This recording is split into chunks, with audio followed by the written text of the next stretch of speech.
আসসালামু আলাইকুম। আশা করি সকলেই ভালো আছেন। উসমান গাজীর পুত্র আলাউদ্দিন পাশা ইতিহাসের নম্র, ভদ্র ও ক্ষমতার লোভহীন যত শাহজাদা ছিলেন, তিনি তাদের মধ্যে অন্যতম। আজকের আর্টিকেলে আমরা এই শাহজাদা আলাউদ্দিন পাশার পরিবার, বিয়ে, সন্তান ও স্ত্রী নিয়ে ইতিহাসভিত্তিক বিস্তারিত আলোচনা করব ইনশাআল্লাহ। আলাউদ্দিন বে, যাকে উসমানী সাম্রাজ্যে উল্লেখ করা হয়েছে আলাউদ্দিন পাশা হিসেবে, তিনি আলাউদ্দিন বে, আলাউদ্দিন পাশা নামেও পরিচিত এবং আলাউদ্দিন পাশা সগুদ শহরে জন্মগ্রহণ করেছিলেন।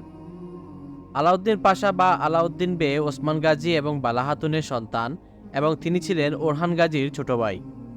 উসমানী সাম্রাজ্যের শাহজাদা এবং রাজকন্যাদের ভালোবাসার গল্পগুলো ইতিহাসে ভালোভাবে নথিভুক্ত করা আছে। মহান উসমানী সাম্রাজ্যের প্রতিষ্ঠাতা ওসমান গাজীর দুই জ্যেষ্ঠ পুত্রের ইতিহাসও অনেক আকর্ষণীয়।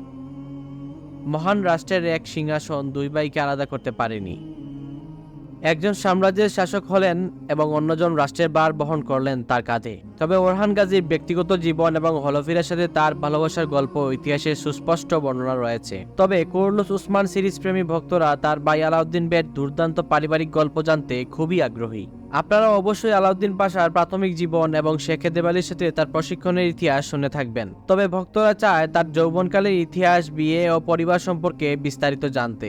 উসমানী সাম্রাজ্যের প্রথম দিকের ইতিহাস মৌখিকভাবে প্রেরণ করা হয়েছিল এবং কয়েকশো বছর পরে এই ইতিহাসগুলো বই আকারে লেখা হয়েছিল।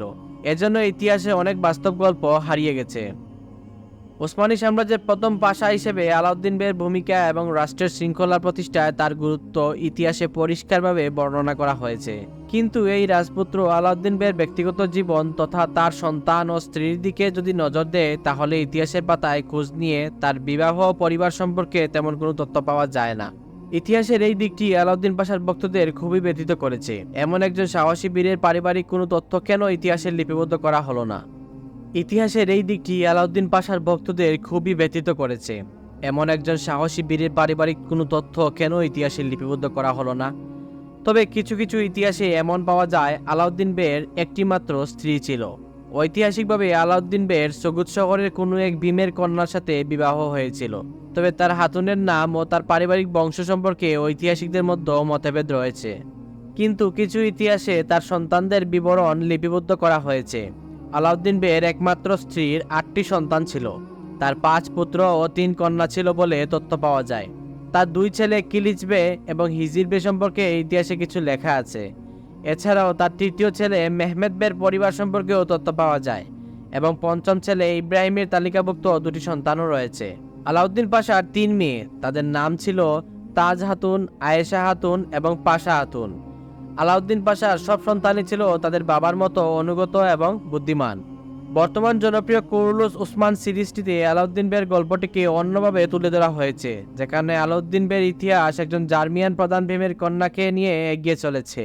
কিন্তু ইতিহাসে আলাউদ্দিন বের সম্পর্কে খুব কম তথ্য পাওয়া গেলেও বর্তমান কুরুলুস উসমান সিরিজে আলাউদ্দিন বের গল্প জার্মিয়ানদের সাথে যুক্ত করা হচ্ছে। অনেকের দাবি এটা ইতিহাসের সম্পূর্ণ পরিপন্থী, কারণ ইতিহাসে সুস্পষ্ট বর্ণনা রয়েছে ওসমান গাজী এমনকি ওরহান গাজীর আমলেও উসমানী সাম্রাজ্য ও জার্মিয়ানদের মধ্যে সম্পর্কের দূরত্ব ছিল অনেক। সুতরাং আলাউদ্দিন বে গঞ্জা হাতুনের সাথে এই ভালোবাসার গল্প বা বিয়ের কোনো ঐতিহাসিক ভিত্তি নেই। তবে কুরুলুস উসমান সিরিজের প্রযোজক এবং পরিচালক চলমান সিরিজকে আকর্ষণীয় করতে আলাউদ্দিন বে ও গঞ্জা হাতুনের ভালোবাসার গল্প তৈরি করেছে এবং সিরিজে তাদের বিয়েও দেখানো হয়েছে। আলাউদ্দিন পাশা কতটা হিংসামুক্ত ছিলেন তার কিছুটা নমুনা ইতিহাসের পাতা থেকে তুলে ধরা যাক। 1323 অথবা 24 সালে সাহসী ওসমান গাজীর মৃত্যুর পর ঘটে আসল ঘটনা।